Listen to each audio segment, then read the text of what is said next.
की online class में फिर से स्वागत। विद्यार्थियों, इससे पहले वाली वीडियो में हमने ये बताया था कि क्रिस्टलीय और अक्रिस्टलीय सॉलिड क्या होते हैं, यानी क्रिस्टलाइन सॉलिड और एमॉर्फस सॉलिड क्या होते हैं। इसके बारे में मैंने उसके 6 पॉइंट्स आप लोगों को लिखाए थे। आई होप आप लोगों को याद हो गए होंगे। तो आज हम अपनी इस वीडियो के माध्यम से सॉलिड स्टेट में आगे की ओर चलते हैं, जिसमें हम आज आप लोगों को क्रिस्टलीय ठोस और क्रिस्टल संरचनाओं के बारे में बताएंगे। देखिए, क्रिस्टलीय ठोस क्या होते हैं और क्रिस्टल संरचनाएं क्या होती हैं, इसके बारे में आज अध्ययन करेंगे। तो ध्यानपूर्वक सुनेंगे। देखिए, क्रिस्टलीय ठोस, जैसा कि मैंने यहाँ पर बोर्ड पर लिखा है कि किसी क्रिस्टलीय ठोस उसके घटक कणों की त्रिविम व्यवस्था। चलिए देखिए, मैं पॉइंट करता जाऊंगा। ये ट्रैक्टर वाला मुझे रोज़ परेशान करता है। कल भी इसकी आवाज़ आई थी और आज भी आवाज़ आ रही है। दोस्तों प्लीज़, है ना, इग्नोर करें इसको, आवाज़ को। एक कमेंट सेक्शन में एक व्यक्ति ने लिखा था कि सर बैकग्राउंड की आवाज़ आ रही है थोड़ी, तो इसी वजह से आती है। ये पता नहीं इधर से निकलता है, तो थोड़ा सा कोई नहीं, इसको इग्नोर करिए प्लीज़। दोबारा से मैं रीस्टार्ट करता हूँ। तो आज का हमारा जो टॉपिक है वो क्रिस्टलीय ठोस और क्रिस्टल संरचनाएं, यानी क्रिस्टलीय ठोसों की क्रिस्टलीय संरचनाएं कैसी होती हैं, ठीक है ना। तो जरा देख लेंगे क्रिस्टल के बारे में, मेन आप जानेंगे कि क्या होते हैं, ठीक है। तो किसी क्रिस्टल क्या आप जानते हैं, किसी भी पदार्थ का वह छोटे से छोटा भाग है ना, क्रिस्टल होता है, बिखर जाए, क्रिस्टल कहलाता है। किसी क्रिस्टलीय ठोस उसके घटक कणों की, घटक कण मैंने बताया था, या मार्क कर रहा हूं, ध्यान देना। घटक कणों की त्रिविम व्यवस्था, त्रिविम व्यवस्था कहते हैं कोई भी परमाणु, अणु और आयन किसमें लगे हों, 3D पैटर्न में। 3D पैटर्न क्या होता है, इस तरह से ये वाला पैटर्न हमारा क्या कहलाता है, ये वाला 3D पैटर्न, जिसको कहते हैं 3 डायमेंशनल, यानी इस तरह से कोई भी क्रिस्टल होगा तो ये है, तो इसके 3 आपके अक्ष होंगे, x, y और ये z। तो यहां पर वही बात कही है कि उसके घटक कण का मतलब परमाणु, अणु और आयन, उसकी व्यवस्था जो होगी क्रिस्टल की वो 3 डायमेंशनल होगी। इसके 3 अक्ष होंगे, x, y और z। यहां पर क्रिस्टल संरचना कहलाती है, ठीक है जी। दोबारा से सुन लीजिए। किसी क्रिस्टलीय ठोस उसके घटक कणों की, सीधी सीधी बात है, किसी क्रिस्टलीय ठोस, कोई भी क्रिस्टलीय ठोस है, उसके घटक कणों की 3D संरचना क्या कहलाती है, आपकी क्रिस्टल कहलाती है, ठीक है ना। दोबारा से सुनिए। किसी क्रिस्टलीय ठोस उसके घटक कणों की त्रिविमीय व्यवस्था उसकी क्रिस्टल संरचना कहलाती है, यानी 3D पैटर्न उसकी क्रिस्टल संरचना कहलाती है। ध्यान रखिए, बस इतना याद रखना है आपको। 3D पैटर्न क्रिस्टलीय संरचना कहलाती है। इसके 3 अक्ष होते हैं, x, y और z, मैंने आपको बता रखा है, ठीक है। अब क्रिस्टलीय ठोसों में उनके घटक कणों की ये बहुत नियमित पुनरावृत्ति होती रहती है। बार बार वही पुनरावृत्ति, बार बार यहीं पर यही पुनरावृत्ति, रिपीटिंग हो सकती है ना। क्या होती है, रिपीटिंग होती है। इसी त्रिविम व्यवस्था होती है जो संपूर्ण क्रिस्टल में क्या होती है, फैली रहती है, यानी ये व्यवस्था आपस में फैली रहती है, जिससे क्रिस्टल का क्या होता है, निर्माण होता है। ओके, इसको हम देखिए, क्रिस्टलीय संरचना को हम 2 प्रकार से जान सकते हैं। क्रिस्टलीय संरचना को किस प्रकार हम और अच्छी तरह से जान सकते हैं, ये जान लीजिए। क्रिस्टल संरचना को 2 प्रकार से और अच्छी तरह से जान सकते हैं। सबसे पहले जानना आवश्यक होगा क्रिस्टल जालक, इसको क्रिस्टल लैटिक कहते हैं। दूसरा एकक कोशिका, यूनिट सेल, या इसको मात्रक कोशिका भी कहते हैं। क्या कहते हैं, मात्रक कोशिका, मात्रक कोशिका, ध्यान रखना है आपको। तो क्रिस्टल संरचना को जानने से पहले आप ध्यान दीजिए, इन दोनों चीजों को जानना बहुत आवश्यक है, तभी आपको पता लगेगा कि क्रिस्टल संरचना होती क्या है। सबसे पहले मैंने 3D पैटर्न याद रखिए, क्रिस्टल संरचना में 3D पैटर्न आप याद रखिए, और क्रिस्टल जालक क्या होता है, और यूनिट सेल यानी मात्रक कोशिका या एक कोशिका यूनिट सेल क्या होती है, इसके बारे में जानना आवश्यक है, तभी आप क्रिस्टल संरचना को स्टूडेंट जान पाएंगे। ओके, चलिए क्रिस्टल जालक बात कर लेते हैं। क्रिस्टल जालक क्या होते हैं, ये क्रिस्टल लैटिस क्या होते हैं। देखिए, बिंदुओं की रिपीटिंग समिति हो, कोई भी बिंदु हैं, बिंदु हमने रिपीट किए इस तरह से, ये बिंदु है मान लो हमारे, ये इस तरह से बिंदुओं की वह रिपीटिंग, बार बार रिपीट हो रहा है, बार बार कोई चीज हो रही है, समिति है उसकी, पैटर्न जो क्रिस्टल में उसे घटक कणों की व्यवस्था को शो करता है, घटक कणों की व्यवस्था को, सममित पैटर्न जो क्रिस्टल में उसके घटक कण यानी परमाणु, अणु और आयनों की व्यवस्था को शो करता है, क्या कहलाता है? क्रिस्टल जालक कहलाता है। ये आपस में सीधी रेखाओं से बंधा होता है और क्रिस्टल का निर्माण हो जाता है। अब इसी से जुड़ा हुआ यूनिट सेल है हमारा, एक एक कोशिका है, मात्रक कोशिका है।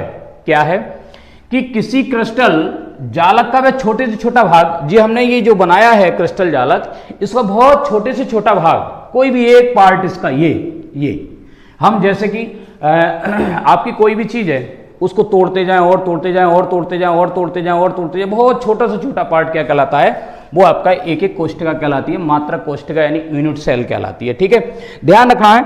अब आकृति के आधार पर क्रिस्टल जालक दो प्रकार को हम देख सकते हैं, शो कर सकते हैं, है ना। किसके आधार पर? आकृति के आधार पर, शेप के आधार पर हम क्रिस्टल जालक को दो प्रकार से शो कर सकते हैं। नंबर एक द्विविमीय और नंबर होता है त्रिविमीय जालक। इसको कहते हैं 2 डायमेंशनल और इसको कहते हैं 3 डायमेंशनल। ध्यान देंगे कि किसी भी वस्तु में घटक कणों का पैटर्न 2D फॉर्म में लगा हो, किसी वस्तु का मतलब है वही घटक कण, परमाणु और अणु और आयन, ये किसी भी वस्तु में 2D फॉर्म में जुड़े हों।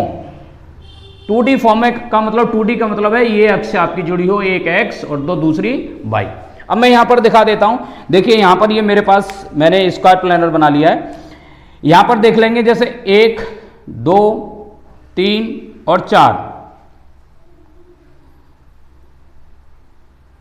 3 और ये 4, यहां पर 1 2 3 और 4, 1 2 3 4, 1 2 3 4।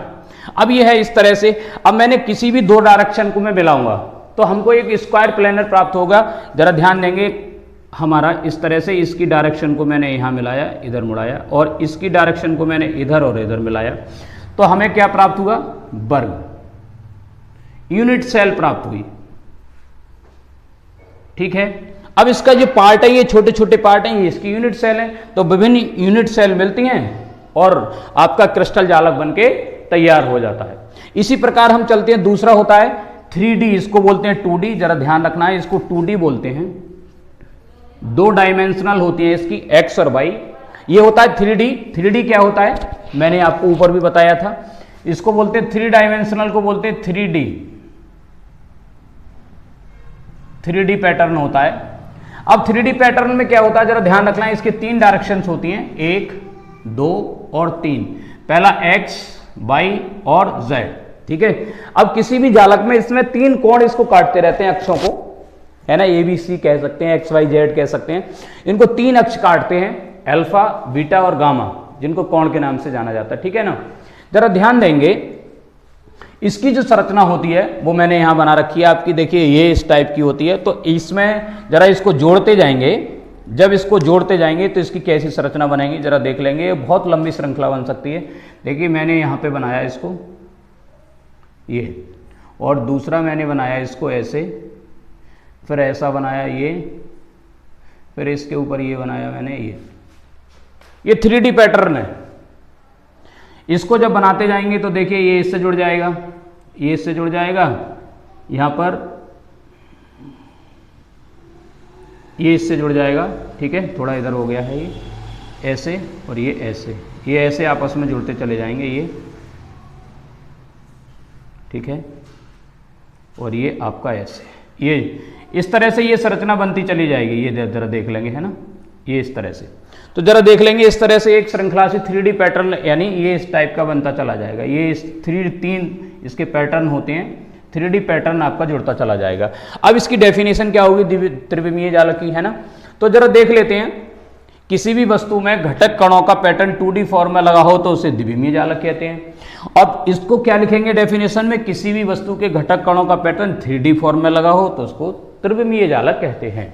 ठीक है, अब इन जालकों का पता लगाने के लिए, इनको खोजने के लिए एक वैज्ञानिक आए जिसका नाम था ऑगस्ट बेवरस। बेवरस जालक के नाम से जाना जाता है। तो उन्हें टोटल मिलाकर के 14 क्रिस्टल जालक, कितने? 14 क्रिस्टल जालक इन्होंने खोजे थे, लेकिन 7 जो है वो आपके सिलेबस में है, 7 आपकी सिलेबस में स्टडी की गई है। तो मेन 7 है, कब की थी? 1848 में इन्होंने, अगस्त वेबरस ने, तो उन्होंने बताया था कि कोई भी क्रिस्टल जालक होता है तो देखिए उसमें 3 सबसे पहले उसके कौन होते हैं, अक्ष होते हैं, यानी उसके जो कोने होते हैं ए, वी और सी, और इनको 3 उनके सम्मुख उनके 3 कोण काटते हैं, अल्फा, बीटा और गामा, 3 आपके कोण होते हैं, ठीक है ना। अब ये ध्यान रखना है कि यहां पर ये जो कोण होते हैं ये एक प्रकार के क्यूब होता है, तो इसके पैरामीटर होते हैं। क्या होते हैं पैरामीटर? सबसे पहले होता है क्रिस्टल का निकाय, क्रिस्टल का सिस्टम क्या है, उसका निकाय क्या है, किस प्रकार का क्रिस्टल है, उसका नाम होता है, ठीक है। नंबर 2 होती है उसकी कोरों की लंबाई, ठीक है, और नंबर 3 होता है कोण। तो कोर मैंने बताया है, कोरों की लंबाई होती है ए और बी और सी, प्रत्येक में देखिए यहां पर ए, बी और सी, और इन पे कोणों की लंबाई, कोण की यदि हम बात करें तो कोण होते हैं हमारे, यहां मैंने लिखा है अल्फा, बीटा और गामा, तो कोण चलते हैं अल्फा, बीटा और गामा। ये ट्रैक्टर वाला फिर आ गया, ये मुझे जरूर परेशान करेगा चलिए बने रहिए। तो देखिए ध्यान दीजिए, इनमें जो होता है घनीय जो क्रिस्टल होते हैं उनमें आपके ये जो घनीय क्रिस्टल होता है उसमें जो अक्ष होते हैं वो तीनों बराबर होते हैं, A equal to B equal to C के होता है, तो मैंने यहां पर बराबर लगा दिया है। इसी प्रकार इसमें अल्फा, बीटा और गामा तीनों कोण हमारे जो होते हैं वो 90 डिग्री के होते हैं, 90 डिग्री एंगल के होते हैं, ठीक है। इसी प्रकार दूसरे की बात कर लेते हैं, तो इसमें देखिए आपका A इजिकल टू बी के बराबर होता है, लेकिन जो C आपका होगा, C वाला अक्ष होगा, वो आपका B is not equal to C के होगा, नॉट इजिकल टू का साइन लगा लेते हैं, ये इसके बराबर नहीं होगा, ये ध्यान रखना है। ये घट बढ़ सकता है, छोटा बड़ा हो सकता है, ओके। नेक्स्ट इसमें जो आपका होगा वो अल्फा, बीटा और गामा तीनों एंगल जैसे के तैसे रहेंगे, आपका 90 डिग्री का ही रहेगा, ध्यान रखना है, ठीक है। अगला नेक्स्ट है ऑर्थोरोम्बिक।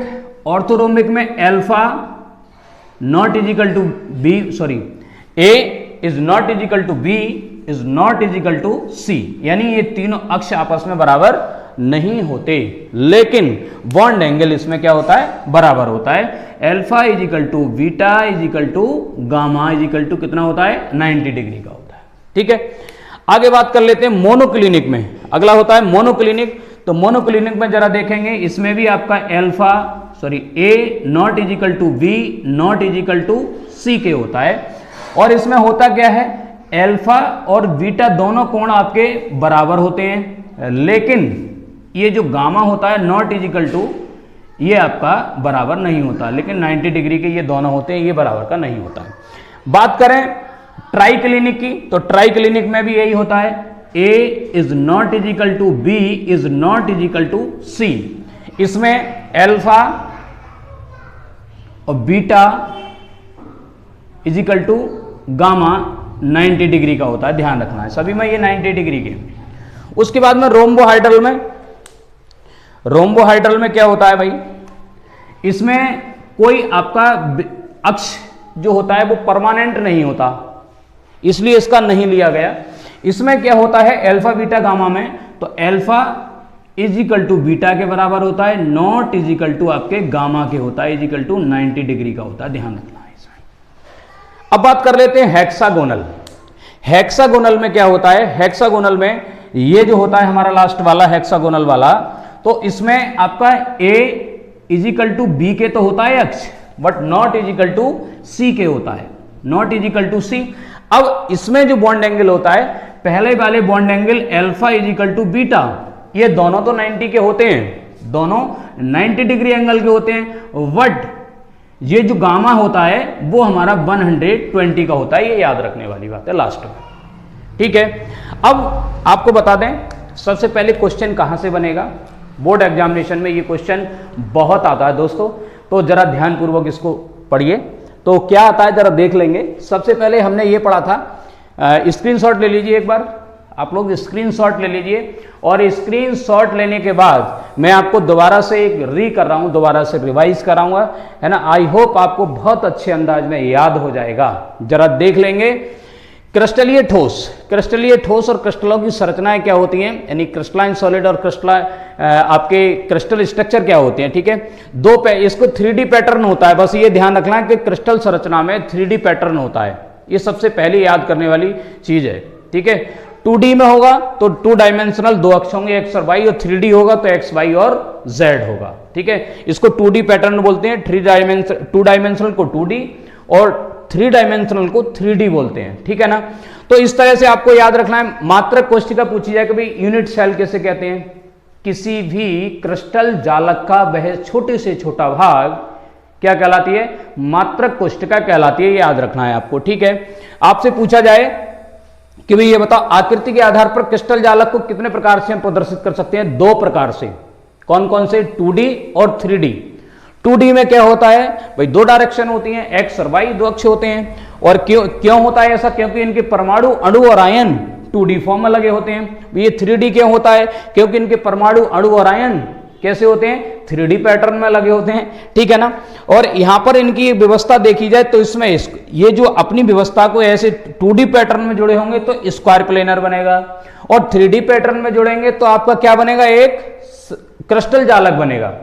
तो इसी चीज को देखते हुए आगे बढ़ाते हुए एगस्ट वेबरस हुए 1848 में, तो उन्होंने क्रिस्टल जालकों की खोज की थी। 14, कितने टोटल मिलाकर, कुल मिलाकर कितने थे, 14 क्रिस्टल जालक थे, जिनमें 7 जो थे वो हमारे प्रयोग के लिए हैं, 7 मेन हैं। पहला क्रिस्टल जालक है घनीय क्रिस्टल जालक, घनीय मात्रक कोशिका। नंबर 2 टेट्रागोनल मात्रक कोशिका। नंबर 3 ऑर्थोरोम्बिक मात्रक कोशिका। नंबर 4 आपका मोनोक्लिनिक। Number 5 triclinic. नंबर 6 रोम्बोहाइड्रल, और नंबर 7 हेक्सागोनल मात्रक कोशिकाएं। इसमें सबसे पहले तो उनको नाम क्रिस्टल के निकाय क्या होना चाहिए, उनके सिस्टम क्या होना चाहिए। तो सबसे ज्यादा आपका जो इंपॉर्टेंट है, ये तो सब इतना नहीं है, सबसे ज्यादा इंपॉर्टेंट है वो घनीय मात्रक कोशिका है, ठीक है। तो इनके कोरों की लंबाई ली गई, 3 अक्ष लिए गए, A, B और C। इनमें 3 आपके बॉन्ड एंगल लिए गए, इनके सम्मुख, इनको काटते हैं, इनके अक्षों को काटते हैं बॉन्ड एंगल, वो 3 आपके कौन लिए गए, अल्फा, बीटा, गामा। अधिकतर जो बॉन्ड एंगल होते हैं वो 90 डिग्री के होते हैं। लास्ट वाला जो हेक्सागोनल होता है उसमें गामा जो बॉन्ड एंगल होता है वो 100 कितने का होता है, 20 का होता है। अब आगे वाली वीडियो में, नेक्स्ट वाली वीडियो में हम आप लोगों को ये बताएंगे कि घनीय मात्रक कोशिका क्या होती है, उसके पैरामीटर क्या होते हैं। घनीय मात्रक कोशिका में ये पढ़ाएंगे आप लोगों को कि भाई उसके कोर कहाँ होते हैं, ये कॉर्नर, ये सभी मात्रक कोशिका में ये ध्यान रखना, ये कॉर्नर होते हैं, ये सभी में 8 ही होते हैं, ये ध्यान रखना, किसी में भी कम ज्यादा नहीं होते। ये सभी मात्रक कोशिका जितनी भी हैं उसमें ये समानता होती है, 8 ही कॉर्नर होते हैं, इसके अलावा नहीं होते, ये ध्यान रखने वाली बात है, ठीक है। तो आगे जब मात्रक कोशिका बताएंगे तो ये बताएंगे आपको कि भाई कॉर्नर क्या होते हैं, फिर आपको ये बताएंगे कि भाई यहाँ पर अक्ष क्या होता है, यहाँ पर कौन सा अक्ष होता है, आपका बॉन्ड एंगल कहाँ होता है, ठीक है ना। और पूरी मात्रक कोशिका अर्थात इनके पैरामीटर के बारे में हम अध्ययन करेंगे कि भाई पैरामीटर क्या क्या होते हैं इनके, है ना। तो तब तक के लिए जय हिंद, नमस्कार।